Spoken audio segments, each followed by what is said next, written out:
Kaylor Davies, and this is my response to Frank Van Riper's Manipulating Truth, Losing Credibility article. And on April 1st, Brian Walsky, who's a photographer for the Los Angeles Times, he was fired over manipulating a picture, well, two pictures, to make a really good one and releasing it in the Los Angeles Times.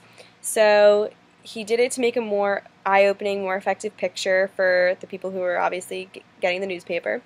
And the first two pictures weren't as effective as the third, because the first one, it shows a soldier and he's looking away from a man and his child, so they're not facing him, but his gun is still kind of pointed outwards. And the second one, the same soldier is making a distinct gesture at the man and his child, but the man and his child are not looking at him.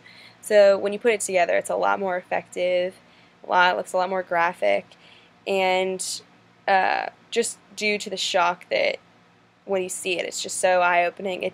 Like I said, it made the first page of LA Times, and it was obviously intended for anyone who is interested in reading the news and whoever simply picks up a newspaper, but also people who aren't necessarily informed or intrigued or honestly didn't even care about the war. I think that if they saw this picture, they would definitely want to read up more on it and just see how awful it is over there. It could really grab their attention.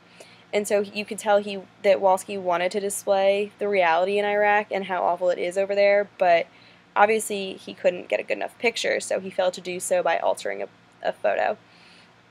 And the photo doesn't have any text or captions to go along with it, but it doesn't need it because it's just so, yeah, it's raw, and although it is fake, but it doesn't need it, and the message gets across anyways.